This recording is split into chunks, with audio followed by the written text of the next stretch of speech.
John, Jubes, thank you so much for joining me for this conversation. I really appreciate it. Nice to be here. Yes. Icebreaker question for you. I see you have some ink.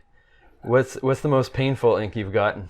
I think the one on the back of my neck. I have one back here, right where the bone of your neck is, at the base of your neck. Right. And when he hit that, my teeth actually chattered because of the speed of the tattoo gun. Oh. And so it's like as he was tatting it, and it comes across my traps, and so that was probably the most painful or the most bone rattling.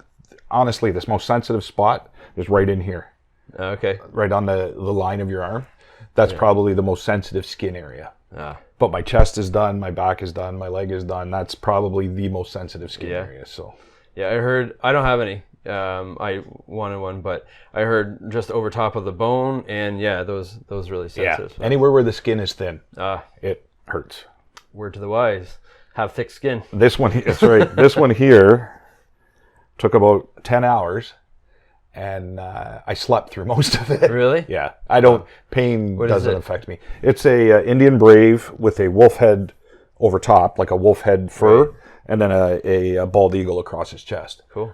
Yeah. Actually, before this conversation started, you were telling me a little bit that your grandma was native. Yes. My grandmother was a native Ojibwe. Oh, that's awesome. Yeah. So you're police officer in Windsor for how many years? 30 years. Just over 30 years. 30 years. And what brought you to that career path? My grandfather, my mom's father, was a police officer in Detroit during rum running days.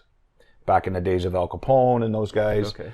Obviously long before I was around, but the stories they told, he was shot in a raid in the States, and that's when they came to Canada.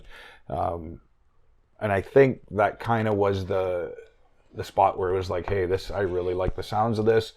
I love adrenaline. I love the pump. And that kind of fed me for 30 years was that adrenaline drive, right?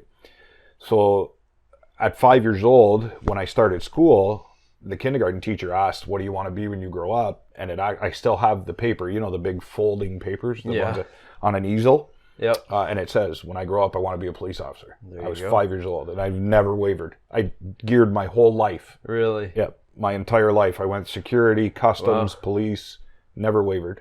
Cool. Yeah. That's neat. Not many people know exactly what they want, or Especially at 5 years old. At 5 years old, sometimes you think you know what you want to be, and, Yeah. and an astronaut, and Right. it doesn't end up that way. But good for you. At That's good. 12 years old, I did a thing in the Windsor Star, and it was I either wanted to play for the Yankees Okay. or be a truck driver. Ah. How that came about, I have no idea. Right. But the police stuff was always there, always in the back of my mind. So I thought it'd be cool to be a trucker, to be honest. yeah. I think it's a neat, Drive everywhere, and I Yeah. think it would be a great career just Yeah. driving around. And yeah. especially like if I could bring my wife and we could just Yeah. drive through the country. And Yep. through Take countries. something on the East Coast, something on Yeah. the West Coast, take a couple weeks to get out there, and I think I need to have a truck driver on our show. Yeah. Just pick his brain a little It's a bit. good idea. But since I have a cop on the show, you now as a police officer, you've seen, I'm sure, a lot of death and a lot of grief and a lot of tragic situations. You've probably had to break the news to somebody, but that their loved one has passed, and I think that's got to be such a difficult position to be in. What have you found most helpful when breaking the news to someone that their loved one's passed? It's harder when it's a child. If you're going to tell mom and dad, because that's not the natural order of things, right? Children Right. are born to bury their parents. Mm-hmm. So if it's a child that dies, I did a fire call 20 plus years ago on Turner Road, and the house burnt. When the police arrived, me and my partner arrived, fire wasn't even there yet. Okay. So there was always a code between us and fire still today that on our way into the fire, because the neighbors were saying, he's still in there, he's still in there. So we have a code, and we throw our hat on the front porch. That way when fire knows that if that hat's still there, we're still in there somewhere, and they'll come in looking for us as well. So the neighbors thought he might have been in this one room. It turned out when the fire was finally out, we found him, and he wasn't in that room. Oh, man. But with the intense heat, it was they figure about 1,200 degrees in that house when I was in there. It started to melt my jacket. Wow. Yeah, it Well, was... it's not, your jacket's not meant for No, it's not made for that. It's not a fire retardant, nothing. It's Right. nothing like that, right? So it started to melt the nylon to my skin and stuff. And he was a gentleman in his 30s, early 30s. His mother lived out in Amherstburg. So we drove out there to tell her. The only thing you can use in that situation, Daniel, is you have to use every ounce of experience you can muster in trying to be somewhat sensitive, but at the same time, you have to be somewhat direct. When people see the police at their door, they know something's wrong. Like police don't just knock on your door for nothing, right? Yeah. So they want to know quickly. Yeah. So you have to be somewhat tactful, but at the same time, be sensitive that these people are going to break down, right? I was never and to this day, I'm not a standoffish guy. I had no issues holding someone by the arm or saying, hey, look, this distance, talk to them directly, look them in the face, and try and explain to them the tragedy that, has happened. Perfect example, another friend of mine, now is a friend of mine, her mother was killed in a car accident on the expressway. Again, maybe, I've been gone 5 years, so maybe 20 years ago again. Okay. We weren't friends then. Her and I weren't friends then. We became friends about 5 years before I retired. So we've been friends about 10 years. And up until about 3 years ago, she never put it all together that I was the one that worked on her mother's fatality on the expressway. Oh, wow. And the Now, first did thing you she tell did, her? Were well, you the one who broke it to her? Yes, that I was Okay. the first cop there. Right. And she had so many questions that she's been hanging on to for all these years. Oh, wow. And I mean, I'm talking like lack of sleep and counseling and all kinds of things, because just these questions are nagging at you because all of a sudden your loved one's ripped away from you, right? Yeah. And sorry to interrupt. I've heard, and I think it's very true, that our imagination can actually be worse than reality a lot of times. 100%. So she struggled for so long, just her not knowing. That's right. So your imagination can bring you anywhere. It could take you down any path. Where if she got to talk to you, Yeah. who was on the scene, and then go on from And there. I spoke to her mother. She was alive. Like I spoke to her my mother at the goodness. scene, Wow. and she died about an hour later at the hospital. No visible physical injuries. It was all internal, and Okay. went to the hospital, and down she went, and and then she was gone. My friend's name is Sabrina, and it's something that she held on to for a very long time. And I sat at the kitchen table with her, and I said, like, I will do my best. I don't have notebooks to look at. I don't have, Right. but I said I can draw you the diagram. I can do all kinds of things, and certainly I'll do my best to answer everything you can. And she sent me a letter later that said that was the best counseling she could have ever had, because some of the Wow. unanswered questions were finally answered for her, Right, right. So it was a really big deal. Wow. Yeah. Yeah. So, and I like how earlier you said being somewhat direct but tactful Yes. is important. Right.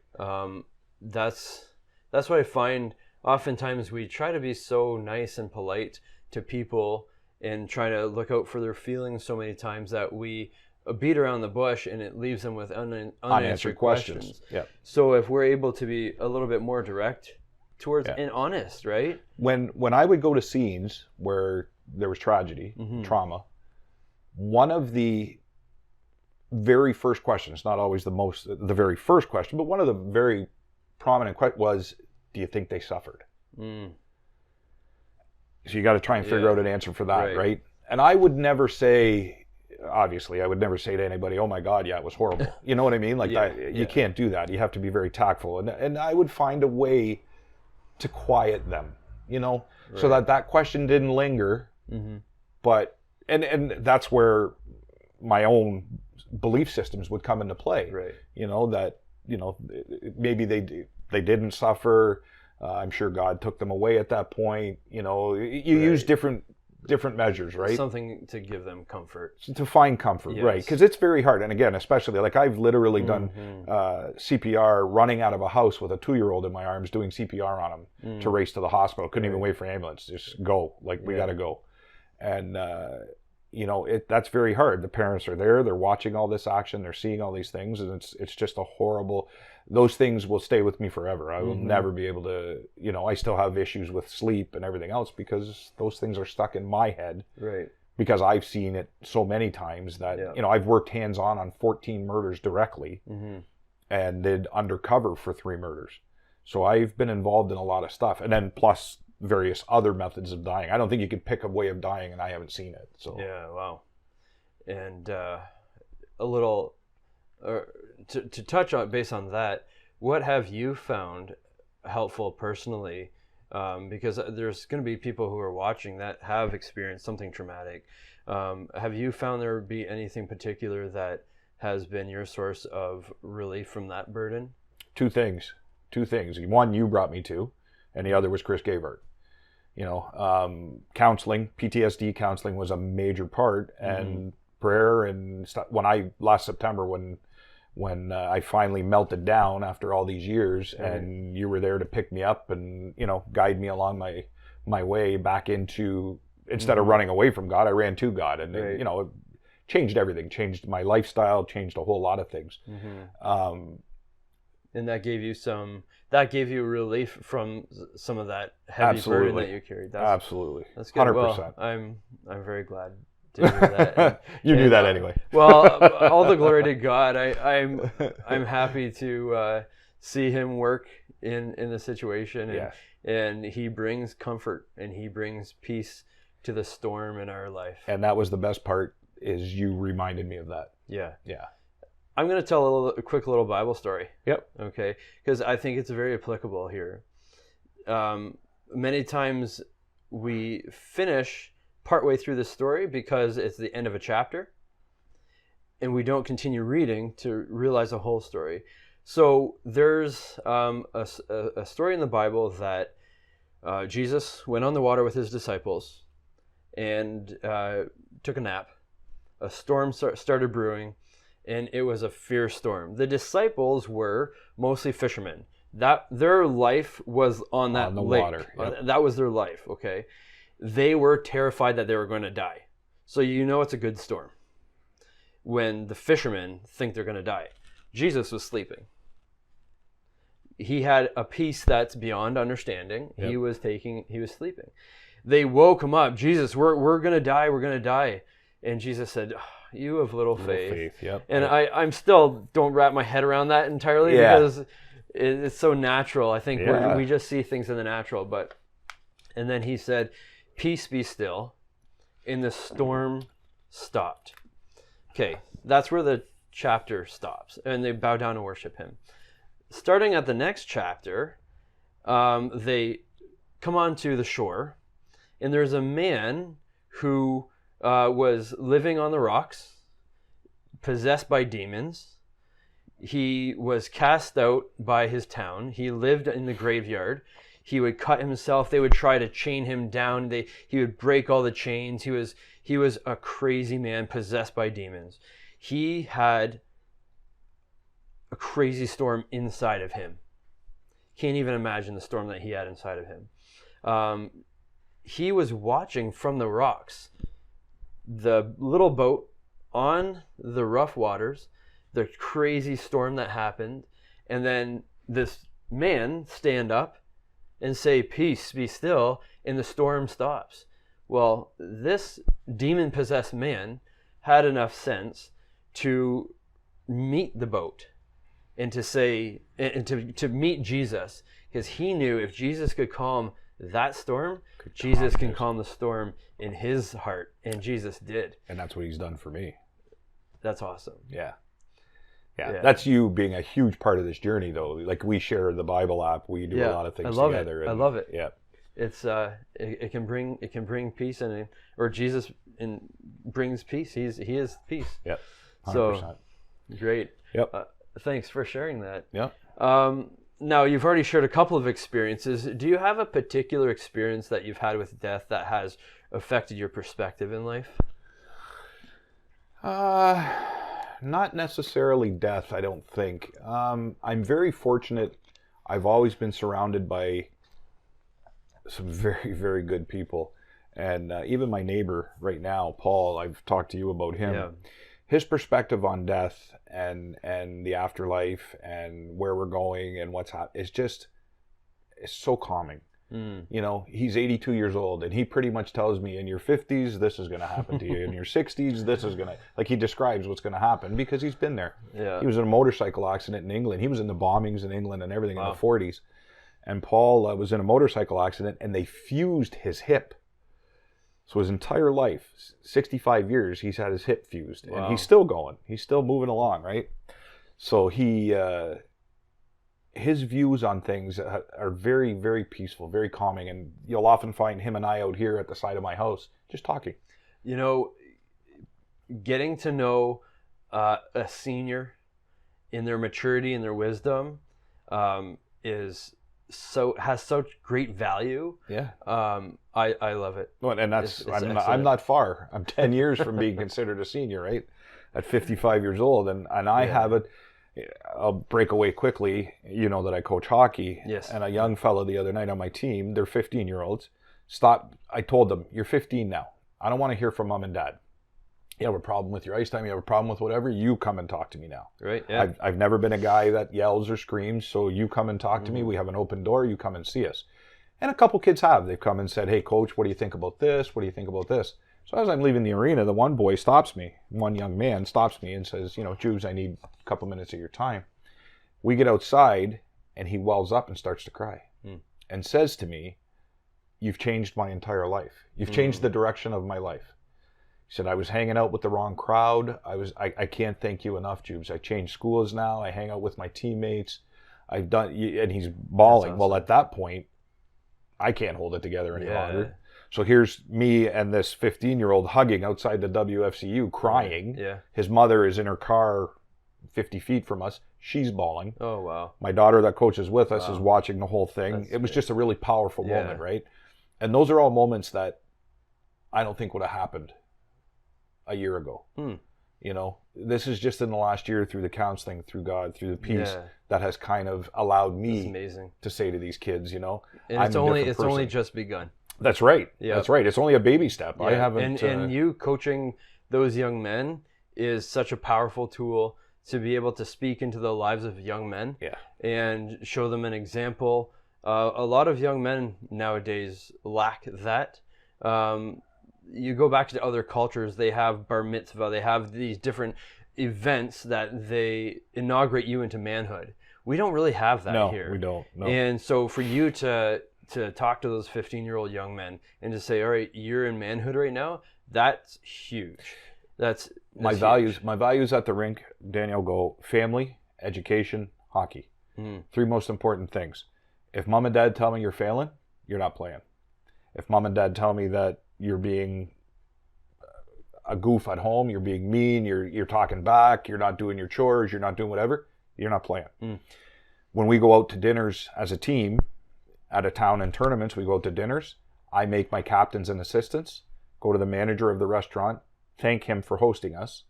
I give them the money to pay the bill. Awesome. They have to introduce themselves to the waitress. That's good. For such a small percentage that are going to go on and play hockey at the highest level. So these kids need to learn how to be men away from the game. Yeah. Well, thank you. Yeah. Thank you. That's awesome. Now, you work at the funeral home. That's where we met. Has working at the funeral home affected your perspective on death? It has. I had such a very, very, very bad image of death because of the various things I've seen. The most therapeutic thing that happened to me working together was all of the trauma that I've seen, the pieces that I've seen, the blood that I've seen, the numerous things that I've seen. Now the people are at peace. They're quiet. Their families are with them. Yeah. That's not always happening a lot when our scene is going on. It's chaotic. It's hectic. It's, trying to save lives, could be getting people to safety, could be a lot of things. First responders. Yeah. So now I get to see the people at peace, and it's changed a lot of things. And my entire perception of death on the whole has changed in the last 3 years. Death used to be one of those things that, don't get me wrong, it's not that I want to die, there's nothing like that, but it's one of those things that you always kind of avoided the conversation. You never really, now, between Paul next door, you, the journey we walk, stuff like that, it's not that big fear anymore. There's not that big, oh my God, what's going to happen, one of the best things I saw before I eliminated all social media completely was a story of a doctor and the dog scratching at the door. And the dog doesn't know what's on the other side of that door. All he knows is his master's there. And that's us. We're at that door scratching to get in. And all we don't know what's over there, but we know our master's there. And he's telling us, come on in. This is where, this is heaven. Come on here. So it's a very basic, fundamental way to put things, but Right. it's very simple to see. Like a dog wants to be with his master, Yeah. and that's what we want. You know a thing or two about dogs. I know a ton about dogs.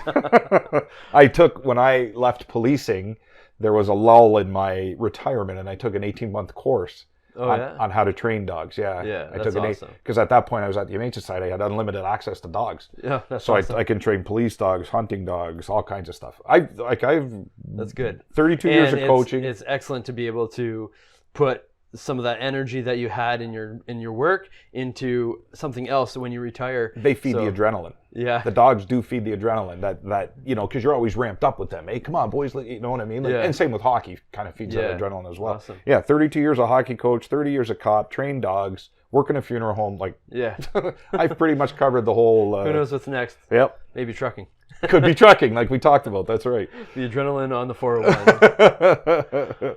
All right. Now is your opportunity to ask me, Daniel, the funeral director, anything. Well, like you and I have talked a lot, sometimes at work and sometimes in different places. Mm-hmm. And I know that I know the college that you guys have to attend, Right. but education-wise, do you have to walk? Like, do you have to go in a certain line? Do you have to stick with the ologies? The biologies, physiology, stuff like that, to get? Or does that help? Does it have anything? Well, yeah. So education-wise, I was a mature student when I went to Humber College, because in Ontario there's 2 colleges that you can go to become a funeral director. Le Boreal up north, and I believe you have to speak French. It's a small program. Right. Or Humber College in Toronto. It's a large program. I was a mature student. I went when I was about 28 years old, and so I actually, to prepare to go, because in high school I didn't love being in school, so I didn't do a lot of some of the grade 12 level, the university level courses. So in order to prepare, I didn't really want to do the entry exam for biology, chemistry, those things. So what I did was I went back to school and I took biology and chemistry. Oh my God. Night class. Yeah. I was working and I was just like, you know what? I don't want to take these entry exams because I want to prepare. I had some time to prepare. So I took those night classes. I got the right grades in there so that I could present those scores instead of doing the entrance exams at that time. Do you have to have those then, the chemistries? Yes. You do, yeah. So those are prereqs. Yeah. So, well, or you have to do the entrance exam, and it changes, like, Humber College has changed the curriculum a lot since I've been in there. They revamped everything. When I went to Humber College, the first semester I did, I think, 8 courses. Wow. Very heavy workload. Yeah. We were in the biology, pathology, microbiology, all of those with the nurses. Oh, wow. So, yeah. We were the taking same basic, all the same things that the nurses were taking, we were taking. But now they've changed it so they have funeral director specific courses. And they're not sitting with the nurses anymore, as far as I know. So I mean, it's good to have your biology, your chemistry, because we do use those things when we embalm. Yeah. And then English was a bit easier for me. Those were the 3 main entry exams. And then you go into Humber College, it's 2 semesters of school. It was a lot of work. And then once you've done your 2 semesters and you're done those exams, then you do an internship for 1 year. Where did you do your internship at? In Toronto. What I did is, I'm from small town near Essex, Ontario, and I went to Humber College to Toronto, and I thought, since I'm in Toronto, I would like to get that big city, high volume, multicultural experience. And I didn't know anything about funeral services before going into it. So when I printed off a stack of resumes when it was time for their career fair, when it was all funeral homes would come to Humber College, and they set up their little tables, and then you go and you put in your resume and you talk to different managers. And I heard that this one funeral home, Turner and Porter, was the golden ticket. If you can get in there, you can get a job anywhere you want. I thought, that sounds good, I'm going to apply. And the lineup was very long. I just said, you know what, I'm going to go talk to other people. I'll wait until the lineup dies down. And I did. I was the last person they saw that day. I shook their hand. I introduced myself, gave them my resume. We talked a little bit. Thankfully, they had a good feeling about me. How couldn't they? And I got an internship there, and I was very grateful. I got accommodations at one of their funeral homes to live, which was awesome in Toronto. That's huge. Yeah. And I did my internship there. It gave me really good experience at a very polished funeral home. Everything was just service excellence in every single way they could think. Like if you come into work and you shaved the night before and not the morning of, you would be reprimanded because you have a little bit of like a 5 o'clock shadow. Like here. Yeah, like in the morning, you're in trouble. Yeah. Your suits get dry cleaned every single week there. It's always this very high level. And I loved it. And then, so I interned there. You intern for a year. Once your internship is finished, then you have to do board exams. There was several large exams that we did, and I love doing exams. I'm weird that way. I love the multiple choice. So I did my exams. Thankfully I did well. And then you have to do a practical exam, which is embalming a body in front of a funeral director who you don't know and who... That's got to be nerve-wracking.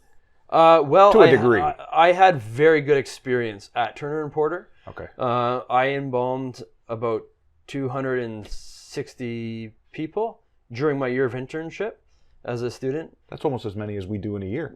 It was for close. one chapel. Yeah, for one chapel. Yeah. Well, that funeral home, I think, dealt with about 2,400 people per year. Wow. And so I would spend 1 week every month, 7 days in the prep room, is what it's called. And in the morning, I would get up and I would go into the prep room and I would choose the most difficult looking case because I had some of the best instructors there. So they would say, if you need us, we're here for you. And I would do my very best and put all my love and all my care and as much as I could. And I did that for the year. And so one week a month I was embalming, the rest I was on services. Yeah. And then after that, I stayed in Toronto for 2 years because I was waiting for my wife to graduate university so I could marry her and bring her back here, which is what happened. So that's a bit of my history. Now to expand on our journey, with our app, our Bible app and stuff like that, I know that you're a very morally strong Christian man. You talked about multiculturalism in Toronto and stuff. Obviously, there'd be multi-religion. Absolutely. Yep. Now, being a Christian, has that ever played into your being a director in good ways or bad ways? Has it ever been an issue in any way? Yeah, that's a good question. I think part of the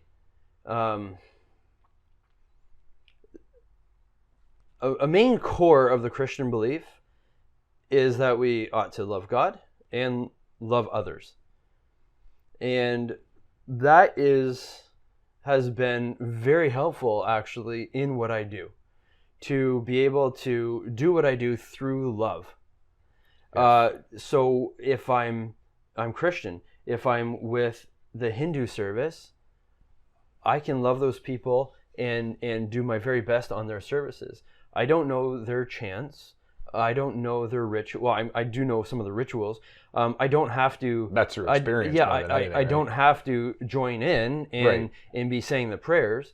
That's just like I don't say all of the prayers that for me as a Christian, I bring my conviction to my job. So if there's a prayer that's being said that I know I can't pray, I just won't pray it. But I'm still going to serve that family with love. It doesn't matter. It doesn't matter who I'm serving. That's the universal language, right? Love is the universal language. It doesn't matter who I'm serving. I'm going to serve out of love. And I think as being a Christian, that has been a great impact on what I do. And I think it gives me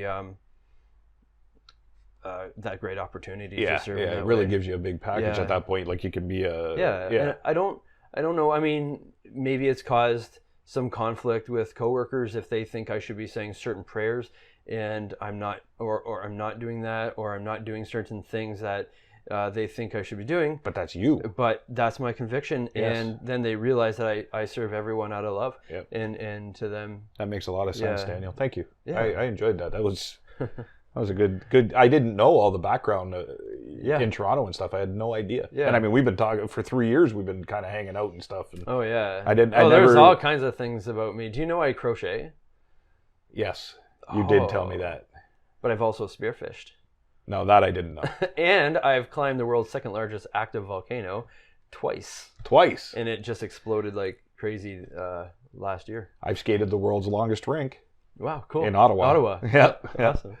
Well, now, do you have anything going on? You mentioned coaching. Do you have anything going on right now that you would like to share with the listeners? Well, we're just kind of getting rolling. I'm in the arenas 4 and 5 nights a week. We're just nicely getting hockey back in, hoping and praying that, schools are closing, cohorts are getting sent home, things are happening. Right. We're hoping that we can get an actual season in this year, because last year it started, it left, it was horrible. It was a horrible. So we're hoping we can get a good season in. I have a very good hockey club. Awesome. Wonderful young men, 15-year-olds. I have one that I've brought up that's a year younger. He's a very, very good hockey player. Awesome. Parents are also very religious, very good people. And I'm going to bring that kid up to play with me because he fits into what I sell, I guess, for lack of a better term. Right. As a coach, you're selling your program, and these guys buy into it wholeheartedly. And Good. 2 years ago, when we had a full season, we did 4 tournaments. We got 3 golds and a silver. Awesome. And then the one tournament with the silver, I went to Owen Sound with 11 skaters, so it's pretty short benched. We played 6 games in 3 days. Wow. And it wasn't until the 6th game that their legs fell off. They just didn't have the energy anymore. You sound kind of like Denzel Washington in Remember the Titans. That's right. That's right. That's right. Well, and what's funny? Yeah. I would battle with those kids anytime. Good. You know what I mean? Yeah, Like of course. I'm Jubes. And I am with the them guy. and for them. And for them. I will have their backs. They do for me. I do for them. It's a very, very... when they come in the room, they all have to fist bump, and there's no clicks, there's no nothing. We gotta, everybody's together. So well, Jubes, thank you so much for joining Daniel. me. I really enjoyed this conversation, and I know others are going to be encouraged and uplifted, I hope, through listening. Very good. Thank you. Thank you, and thank you all for joining us. Yes, thank you.